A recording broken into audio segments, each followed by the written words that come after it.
at home farm for the 2019 Rustlers CFAI Cup Final, a trophy won last season by Dublin-IT. It's a quick corner, great ball in the centre, and it's in the net! It's in the net from Jordi Abanda. Time moves on, names change, DIT are now TU Dublin City Campus, and if you like, their sister college, the Technological University, Dublin-Blanchardstown, are in the final today, but from now on, we'll simply just call them Blanch. They're up against Waterford IT. Blanchardstown have never won this great trophy before, but Waterford IT have 6 times. The last time, though, 1999. Johnny McDonnell is, as usual, with us today, and I wonder if there's a small bit of pressure on Waterford, past masters of this, but not for a long time. No, I'm just looking at the Waterford team. Obviously, all local lads playing for Hibs, Tramore, a few lads playing with Waterford, first team in the squad. So a good local team, you know, a good local group. I'd say the structure of the team will be a bit like, you know, like a club team compared with Blanch, who are scattered all over the place from Shamrock Rovers down to Athlone. But I think there'll be pressure on both teams, Will, to answer your question. And just looking at the pitch as well, I think we'll see a little bit of football here today. The pitch is in great nick after some heavy rainfall last night. And Blanchardstown as well, of course, they've never won this trophy before, and it's slightly different structure. They used to be IT Blanchardstown, and in the past 12 months they've been retitled if people aren't sure who they are. And they've got fine League of Ireland representation also. Yeah, they have. They've got good players, as I said, scattered from Athlone, Cappenteely, Shamrock Rovers. So they'll have good individual players all around the pitch, but it's how they blend. They've obviously blended well coming into the final here, scoring 4 or 5 goals semi-finals, and yeah, look, it's how they blend it into today's game. But as I said, with Waterford IT, I just think there'll be a little bit more structure about them. And I don't mean that in a bad way against Blanch, because they're all local, they know one another, the local lads down in Waterford. So I just think that might just give them a little bit of advantage today. But big pressure on both teams, as you said. But for Blanch to try and go and win it for the first time, see how they start the game, a little bit of pressure on them also. Let's hear then from both bosses going into this CFAI Cup Final. And I mean, I'm trying to kind of play down the whole 20-year thing, but the boys have done excellent so far getting here, kind of keeping it calm and staying together. So trying not to build up too much, but it is a massive game for us. What sort of a knock-on effect has there been from Waterford having such a brilliant campaign in the League of Ireland last year and qualifying for Europe, as you have a number of their players? Waterford's a wonderful city of football. It's a football city, so the whole kind of school and people from Waterford FC and people from all over the communities got behind us for the last few weeks, come to watch matches, and we had a few lads come to Sligo and watch us and all that stuff. So hopefully a good crowd here today, and all the lads are buzzing for it as well. So had a really good season so far in League and Cup, and it will be fantastic for the boys. We've got 6 or 7 in their final year. It's going to be their second last game for the college, so it will be lovely if they could be lifting the cup by 6:15 tonight. But we know it'll be a really tough game against a good Waterford team, and can't wait for 4 o'clock. What would it mean to get this breakthrough for Blanchardstown? It would mean everything, really. You know, we work really hard. We try and run the football as, you know, professionally as we can, and we feel we do that. We've got a really good bunch of players who try and play the right way, and it would be really nice for them to try and do it. So yeah, it would mean a lot if we can do it, yeah. So the team's about to come out then for the Rustlers CFAI Cup Final. We've had heavy rain for the 24 hours in advance of this decided, but this is a great venue at home farm. Yeah, it's always, you know, it's a great place. The decent crowd here. As I said, the pitch will be good, and I think both teams will try and get it down today and they knock it round. I say Mark O'Keefe, top scorer with Waterford, against the defence of McKenna and Andy McKenna and O'Donovan at Blanchard. So that'll be a bit of a competition we'll be keeping an eye on today. Here we go. Blanchardstown, they've got quite a lot of League of Ireland experience. Their goalkeeper, Colin McCabe of Shelburne, is an Ireland under-21 international. Jamie Hollywood of Longford Town has played for Ireland Universities and was at the World University Games in Taiwan 2 years ago. The main goal scorer, the number 9, is with Colester, and that's Mikey Scott. Likewise, Waterford IT have got a lot of League of Ireland experience, though the vast majority of them play right now in the Waterford Football League locally. Those who are on the books of Waterford FC are goalkeeper Paul Martin, Darryl Walsh, the defender, who's an Ireland under-17 and schools international, and Adam Massoud, who could be very dangerous on the wing today. So the referee for this final is Colin Duffy, assisted by Derek Rooney and Owen Murphy, and the 4th official is John McCarthy. Away we go then, past masters against absolute beginners. Blanchardstown have never lifted the Rustlers CFAI Cup before in its long, long illustrious history. Waterford IT have taken it 6 times in total, but the last time they won it was 20 years ago, 1999. They've had a couple of successes elsewhere here and there. Since then, they've both won either the Eustace Cup. Oh, here's an early chance from Mikey Scott, the leading goal scorer in the competition, and almost within 30 seconds they're in front. It was a very important save by the Waterford goalkeeper, Paul Martin. What an opening. It's going to be a free kick just outside the area anyway. I said to you, Mikey, you get chances and you might need a few of them. But it was a brilliant save, I have to say, so early on in the game. It's ball. It's just over the top.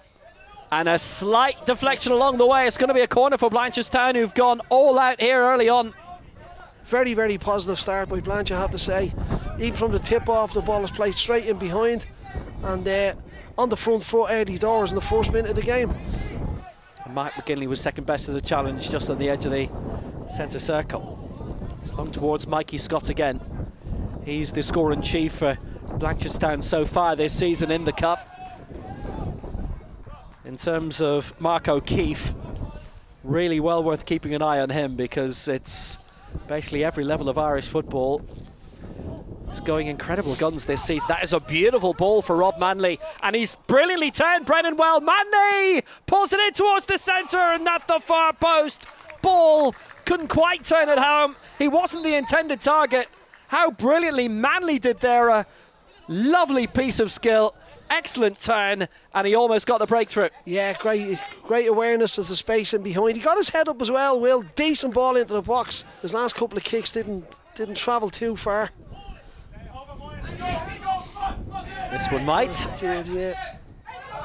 Oh dear, oh dear, oh dear. That is a schoolboy error. It was bouncing out. There wasn't a difficulty with it at all. And then a defensive touch that shouldn't have come. And the throw. That's a brilliant to ball. O'Keefe. That's brilliant skill, Will. That's an experienced player, Will. O'Keefe. He's made a little bit of space. Mark O'Keefe is definitely worth talking about. He's the highest scorer in Irish junior football this season. He's scored 50 goals for Hibernians. Just referring back to O'Keefe there, Will. Just the throw in from, as you said, from the schoolboy error could have been costly. O'Keefe's just gone on it, created a space, got the turn in, got a shot away really, really well. He knows his way around the pitch, Will. You're right. You can see why he scored 50 goals. Oh, and it's a magnificent save. There was just the slightest of touches from Rob Manley, and what a reaction from Martin right at the end. Could have gone into the net. I think it was Mikey Scott. It's a long throw in. So Mikey just gets the flick on. Yeah, he didn't see it till late, Will. Abulu has support at the near post from Manley. He couldn't quite find him. Great play by Abulu, I have to say. Ball did well to win. Got the important touch. That's a lovely cross in again by Ball, and the downward header was really dangerous by Mikey Scott, and the man they've relied on for so much this season. Blanchardstown, in reaching this cup final, just couldn't quite divert it. Great delivery. Inside the post. Brilliant delivery. He's done well. He's got on the back of the defender. He's peeled off the defender, and just the accuracy with the header. As I said before the game, Mikey, he needs lots of chances to score, and it looks like today he's going to get a few, so we might see him on the score sheet. It's still slightly warmer than it was when we did the league final last year, when it was snowing in the stadium. Big opening, suddenly opening for Reedy! Great strike by Reedy, and he wasn't very far away at all. It's a terrific strike. That's that space, Will, I'm talking about, just in between the midfield. That space where, look, he's just got in there. Great strike by Reedy, I have to say. Blanche just need to be aware of that, because, as I said, Stephen Ball is usually in there picking up the ball in that space, and it cause problems if you pick it up. Yeah, it was a great chance for Dean Reedy, and well, talk about getting close to the action. That's actually coming to our commentary booth. I used to head him away, Will. That's brilliant. Yeah, well, that explains a lot. First one on target today, Will. Absolutely, just the wrong target. Of course, there's someone who could say that wasn't quite on target. But a good flick on by Rob Manley. It's cut out by Darryl Walsh, also in the books of Waterford FC at the moment, and it's played so many international levels. And it's a low strike that hits the post by Shane Nolan, and that was a real low killer drive, and everybody stopped. Masood is coming off the wing, and again, just that space in front of the back four. And I think McCabe thought that was going wide. It just turned at the last minute, Will. Very, very unlucky with the strike.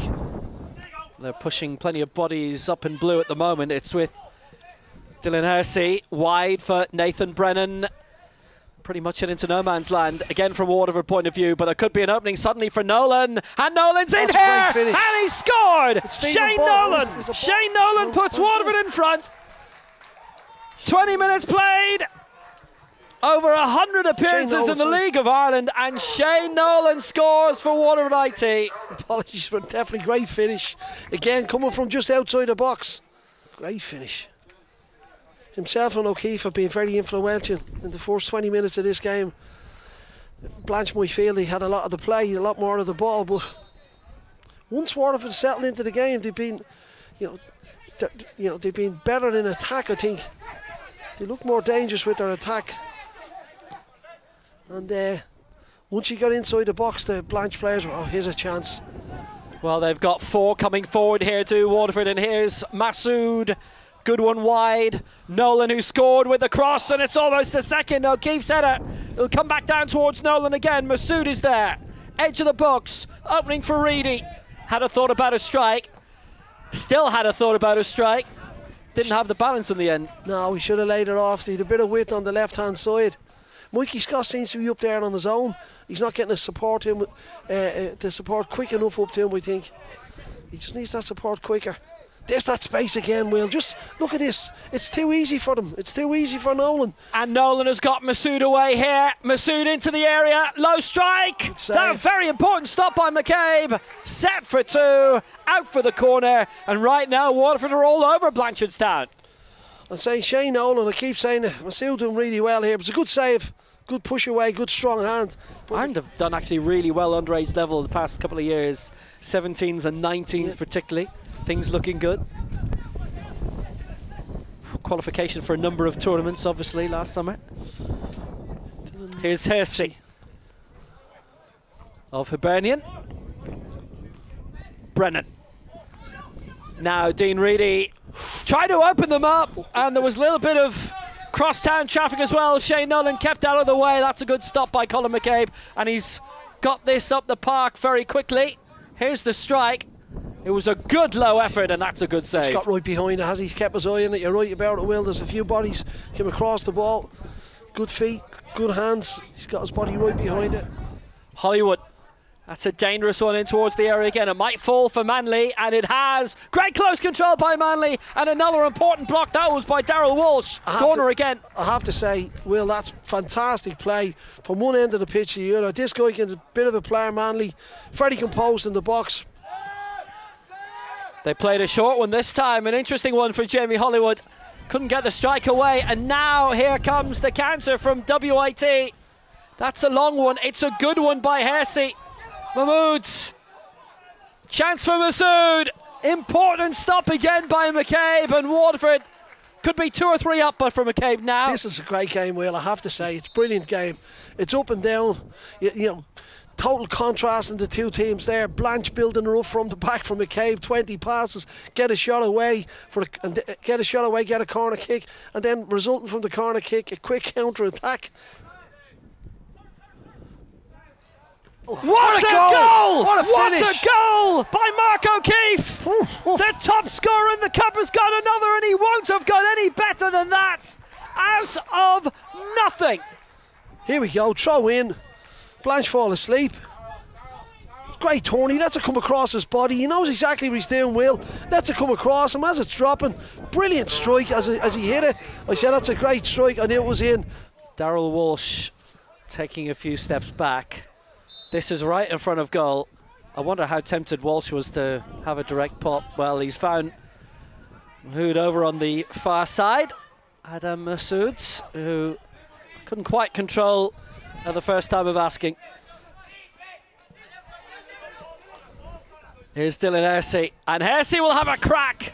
And they're all having a go from a decent range out. That's a good save again by Colin McCabe. He's done and they well. felt it was worth a go. He's done well, Hersey, hasn't he? He's taken it inside. Had a good look. Look at the strike he gets on it. A couple of times now, Waterford have got really good purchases, good strikes on the ball. But this time, McCabe was well up to it, as he's been on a few occasions. Here we go. Eventful cup final. Conor O'Sullivan down the right-hand side. Good float. Keeper thought about coming. And it was the right decision by Paul Martin because he's in the right place to deny the header. From who? Mikey Scott. Of course. Nice cross. Good play it was by Conor O'Sullivan. And Scott's header just couldn't quite. It's deep. Wind's played a role in that. It could fall for Hollywood. Out for the goal kick, and it's half-time anyway. Waterford IT lead of the break by 2-0. Shane Nolan, after 20 minutes, popped in to score. That was a good finish, and so was Mark O'Keefe. A half volley, receiving a throw-in from the left to double their money. 9 minutes from half-time. So at home farm, it's looking good for the 6 times winners at the break of the Rustlers CFAI Cup Final. It's Blanchardstown 0, Waterford IT 2. Jamie Coyne is coming off, and George McKetty to replace him. He's going to have a go here, Will. He's going to play 3 at the back. And he's going to leave lots of space down the wings. And he's going to have a right go. He's going to push 2 up top. He's going to bring Manley inside. And McKetty will play wide. Second half is underway then at home farm, with Waterford IT leading this Rustlers CFAI Cup Final by 2-0. Shane Nolan and Mark O'Keefe netting. After 20 and 36 minutes, they lead Technological University Blanchardstown by 2-0. Very intelligent combination between the two up front. That was very well won back by Masood as he stole it off Eric Kabula. That could be the battle of the second half. They're a lot closer together in the second period than they were in the first. Chipped forward by Hollywood. It's a low sun as well, low winter sun. Keeper's done well there. Mikey Scott was on top of him, was a ball over the top. He's taken it outside the box on his chest. And he's cleared it. Here's Manley gone down the right hand side. That's a corner. First of the second half for Blanchardstown. Bit similar to the first half, Will. Couple of corners in the first couple of minutes of the second half. Came out in the first half on the front foot. And Waterford need to deal with this. They don't be conceding early in the second half. Wind's picking up again. Maybe at just the right time for Blanchardstown. That's tricky. Oh, it's crept in! It's crept in! And it looked like McKetty had the final touch. But Blanchardstown are back in this cup final at 2-1. It crept inside the near post. It was a good curler. Waterford need to get a foot in the ball here, Will. They need to get a hold of this ball. Get a few passes together. Because Blanchard on the they have the momentum now. They're on the move. It's Abulu's cross. It's a lovely ball by Abulu, and it was right in front of goal. Slung strike from the edge of the box from Conor O'Sullivan. It was Hollywood who tried to turn at the near post, and Hollywood strike. It's a long one forward, aimed for the number 9 again, but they've got the goal back. Might just have been a little flick in the near post, perhaps, by the number 9. It's a low effort, which is found impressively. And then a big opportunity. It was Manley in front of goal, and he just couldn't quite put it away. Well, he's been put up top to help Mikey Scott. Here we go. It's Mikey's come inside with the strike. It's deflection. Manley's gone onto it. And again, it's that man, Paul Martin. Taken away by Abulu. And here's McKetty.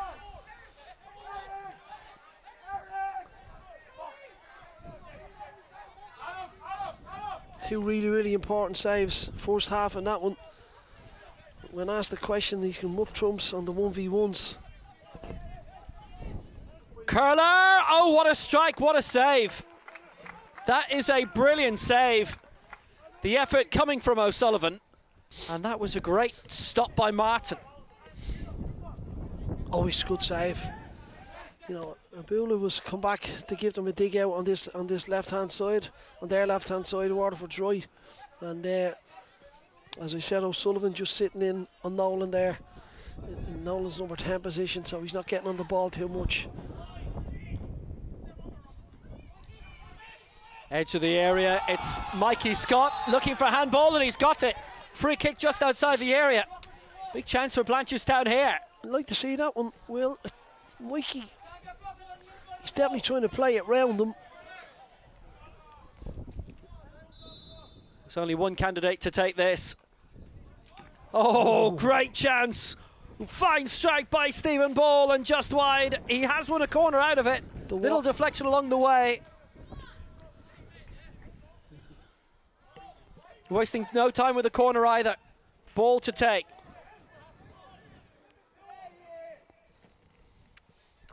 Well, from their previous corner on that side, they did score from it. Not this time. It is starting to rain, by the way. We've done well with the weather so far today, and O'Keefe has done very well here. Low effort, good save, important save, but what a break that was again. Again, the counter-attack, you know, coming from the corner. They defended the corner properly this time. I think it was Breslin that got the header away, and it's got to O'Keefe, and he's ran from inside his own half. A remarkable women's CUFL Premier Division final last week, which was constant onslaught. That's a brilliant strike across goal, and in the end the effort just flashy across by Erica Bulu. But we had the women's league final last week when Maynooth University beat IT Carlow 2-1 and were absolutely bombarded by Carlow for the 90 minutes, but still won. Well, they could have scored a few more in the first half, Waterford. Might have been very useful at this stage. They had the cushion of the 2-goal lead, which they're still using. Here goes O'Keefe. Doesn't have a lot of support, may not need any support. O'Keefe could go all the way, try to, good stop. Brilliant individual play, I have to say, by O'Keefe. Maybe just took a touch too many. His twin brother Brian Nolan actually played the last time Waterford made the final in 2012. Oh, that brilliant. was gorgeous. Brilliant Good skill. play by O'Keefe, and O'Keefe is in, and that would have wrapped it up. Beautiful turn, cut inside, just wide. That was the moment, that was the moment. Look at this. Cormac Breslin, great ball in, what a turn. He's kept his composure, he went for power. They pushed everybody forward they can. It's a very important diving header away by Owen Ray, and that is a throw. This will be a long throw now. This is coming long. Only one man taking this. Andy McKenna, keeper's up again. All hands on deck, Will. This is it. Colin McCabe on the edge of the area, sent in dangerously by McKenna. Keepers come, and Paul Martin has claimed it. Brilliant. He's been from start to finish, as I said, he's from a goalkeeping perspective, a goalkeeping point of view. He's done all the basics really well. For me, as I said, he was close to man of the match for me. They've done it. It was by no means a sure thing, but Waterford IT, for the 7th time, and for the first time in exactly 20 years, have won the CFAI Cup. The goals coming in the first half, Shane Nolan and Mark O'Keefe. Wonderful finishes both. And even though George McKetty netted with almost his first touch of the game, it was not enough to get Blanchardstown back into this decider. Great final. Waterford IT bridged the generation gap, and they have claimed the Rustlers CFAI Cup.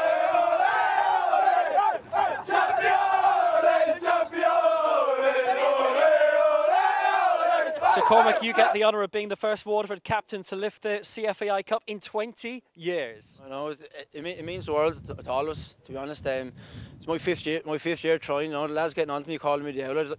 But it's just every week we keep going, training, we keep coming back. Like we haven't had the best of few years. You know, we've come fifth in the league, and it's kind of been hard. It's been hard to get lads to come train and stuff like that. But you know, when when we won the first round of this, we got everyone in together. We didn't qualify in the league, so we said, lads, we give the cup a right go this year. And to be honest, it means everything to everyone in Waterford. It was on the radio in Waterford today. Everyone from all over the city is texting all the players. So that's how much it means for us to bring the cup back to the college. With the goalkeeper here, Paul Martin, you had to keep a lot out today. Yeah, it was a tough game. They threw a lot at us at the last few minutes, but we stood strong, like we said. Wanted to keep a clean sheet. Unlucky we didn't, but we stood really firm, like in the end. So quite resolute in that second half. Yeah, we knew we had to. We knew they were going to throw it out, as like they had some big men up top, like, and we just had to hold strong in the end, like, and delighted we did. It's mad, like, it's over 20 years since we last won it, so for us as a college, like, it's great. So I mean, Sean's put in great work with us throughout the year, and you can see there today, like, we've great character as a team. Second half there, like, in fairness, Blanchardstown came out and put us under wicked pressure, but we stuck together as a team, dug in for the 45 minutes, and thankfully came away with the victory, like, so. Because Blanchardstown did throw a lot at you in that second half. Everything but the kitchen sink at us. So look, it was great for us. You know, we showed that we fight. You know, and it's great for the college that we're able to come back. You know, they rebranded it all this year. Went to the WIT and that. So like, even behind the scenes, they're doing great work. So it's nice to give them a bit of recognition as well. So it was a good game. We didn't do it the easy way. We never do. But looking back in October, we'd 4 fellas training, 5 fellas training. It's tough, and wouldn't expect to be here today, but we done it. A lot of that work coming in the first half. Yeah, we like to say we put it to bed, but we didn't. They came out in the second half, changed formation, and we couldn't settle. We couldn't get aggressive game, but we managed to hang on and done the hard work. Was the wind a factor on the pitch? It looked it from off it anyway. It kind of was, but their tactics were spot on in the second half. They kind of caught us off guard and we couldn't deal with it. And we didn't deal with the whole game, but we tried to counter as we did, and we were successful, thank God. Nice goal as well. That was nice, early on. Probably a bit too early because we sat back eventually after the second one and invited pressure on, but it was a good win. Nice one, well done. Let's see if we can get Adam Masood here, if you can come in. Adam, great performance today, both from yourself and across the board. Yeah, it was a tough game at the end, especially when they were putting a lot of pressure on us. But we stuck out and stuck together and got the win in the end. A lot of hanging on needed in that second half, though. Yeah, it was tough, especially on the legs. We were all really tired. We didn't have much subs either, so we just done well in the end. Massive for the boys. I mean, everything out there was a kind of ending to the last kind of 3-4 weeks that we've all come together. So everything you saw out there was down to them. The only thing I kind of did was trying to get them together and try to get them coming to training and all those things. But everything else is down to those lads out there, the 4th years leading by example. So delighted for them, delighted for everybody that came as well. So happy out. Brilliant first half performance. Second half, a lot more of an onslaught against you. It was, yeah. I mean, we can see that kind of sloppy goal that we were disappointed in, a set piece of all things. Like, you know, was kind of a disappointing thing. But you know, other than that, we saw it out. We had a rough 10 minutes or so, but we saw it out. And you know, again, boys were comfortable enough. Wasn't too many clear-cut chances around. So again, just ecstatic for them. And you know, what does it mean to bridge the 20-year gap? Everything I'm getting, my phone's blowing up now from you know, faculty back in WIT and you know, colleagues and all that kind of stuff. So it's massive for soccer. Again, I said beforehand, it's a soccer city, like, you know. Everybody loves it. I think there's 5-6 clubs within the city. So again, this will be kind of spreading all the way back around Waterford again. So delighted for the county, delighted for the school, delighted for everybody, and especially delighted for those lads. Congratulations. Well, Johnny, it was quite the final in the end. Between these two, deserving winners though? I think in the end it was. You know, Blanche would feel that they probably should have got something out of the game. They had lots of the play, they had lots of the ball. Even in the first half, Waterford obviously got their goals. Come out in the second half, Blanche got the early goal. Tactically changed it around, Blanche did. And, you know, Sean was saying that, and Shay was saying that they had to deal with it, but they dealt with it well enough. They didn't concede too much ground. And with O'Keefe up top, you know, he was, and Nolan playing in the 10 role, they always had a way out. Masood on the right-hand side kept them a little bit of pace. But they kept their shape well. And it was important that they dealt with a lot of the balls into the box. I say, with Blanche throwing the 2 up top, Manley coming off the wing and inside. Second balls were vital to pick up around the edge of the box. And I thought he dealt with them very, very well. So that's it. It is Waterford I2 who lift the CFAI Cup for the first time in 20 years. WIT kept their wits about them. Goodbye.